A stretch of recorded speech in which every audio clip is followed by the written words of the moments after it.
तो कैसे हैं आप लोग। उम्मीद है आप सभी लोग अच्छे होंगे और अच्छे से अपने पढ़ाई को कर रहे होंगे।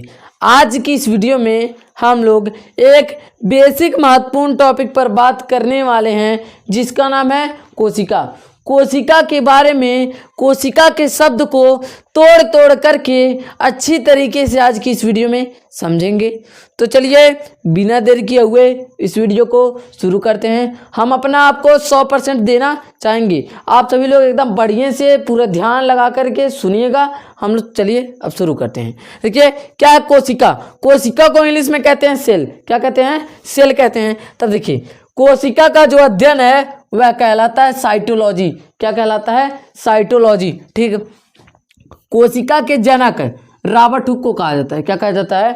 रॉबर्ट हुक को कहा जाता है। और जो कोशिका यानी कि जीवित कोशिका के खोजकर्ता एंटोनी वॉन लीवेनहॉक। अब यहाँ से हमारा प्रश्न उठता है। क्या प्रश्न उठता है? जीवित कोशिका के खोजकर्ता एंटोनी वॉन लीवेनहॉक हैं, तो रॉबर्ट हुक किस कोशिका के खोजकर्ता हैं? रॉबर्ट हुक किस कोशिका के खोजकर्ता हैं? रॉबर्ट हुक हैं मृत कोशिका के खोजकर्ता। किस कोशिका के खोजकर्ता? मृत कोशिका के खोजकर्ता। अब एकदम ध्यान से बढ़िया से सुनिएगा। अब वह मृत कोशिका को कहाँ पर पाए थे? देखिए मृत कोशिका को कार्क के टुकड़े में देखा था। किस में देखा था? कार्क के टुकड़े में। किसमें? कार्क के टुकड़े में। अब यह कार्क का टुकड़ा कहाँ पाया जाता है? कार्क का जो टुकड़ा है ना, कार्क का टुकड़ा यह पाया जाता है पेड़ की छाल में। किसमें? पेड़ की छाल में। पेड़ की छाल में जो यह कार्क का टुकड़ा होता है पेड़ की छाल में पाया जाता है। और यह जो रॉबर्ट हुक थे वह स्वयं सूक्ष्मदर्शी बनाए थे। यानी कि जो सूक्ष्मदर्शी था उसे वह स्वयं बनाए। जब स्वयं बना लिए, पेड़ की छाल में देखे तो उनको कार्क का टुकड़ा दिया और जूम करके देखे, यानी कि जब और जूम किए कार्क के टुकड़े में कुछ यानी कि इस तरह से संरचना दिखाई दी। इस तरह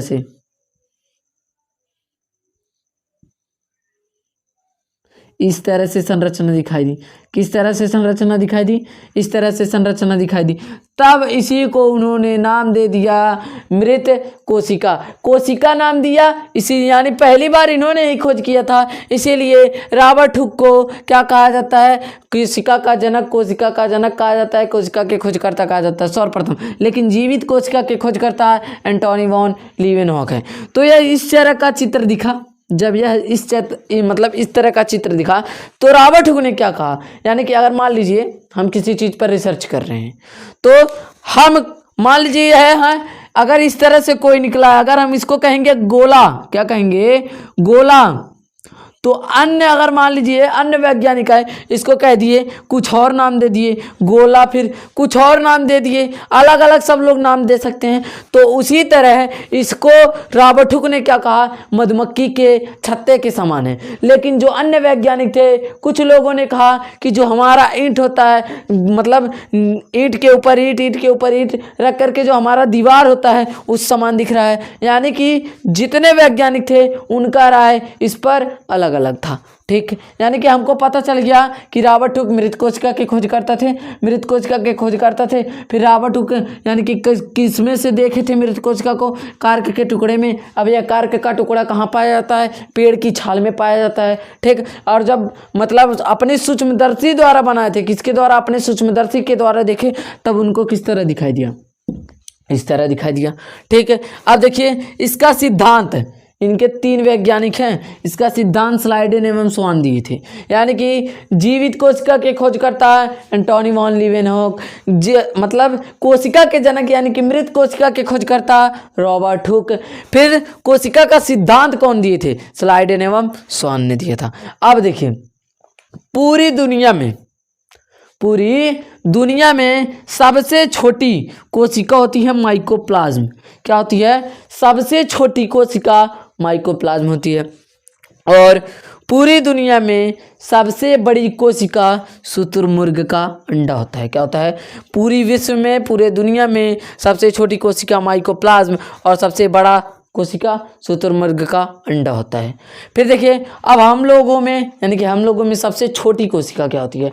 हम लोगों में सबसे छोटी कोशिका होती है स्पर्म, यानी कि शुक्राणु। ठीक है। अब देखिए क्या चीज़ है, मानव में सबसे बड़ा यानी कि हम लोगों में सबसे बड़ा कोशिका किसका होता है? अंडाणु होता है। क्या होता है? अंडाणु होता है, जो स्त्रियों में पाया जाता है। अब देखिए मानव में लंबी कोशिका, अब लंबी और बड़े में अंतर है। कैसे? अब कह सकते हैं हमारा घर बड़ा है लेकिन कुतुब मीनार क्या है? लंबा है। अब लंबे और बड़े में पता हो गया। तो जो न्यूरॉन सेल है वह लंबी है, न्यूरॉन सेल जो होता है वह क्या होता है? मानव में लंबी, सबसे लंबी होती है।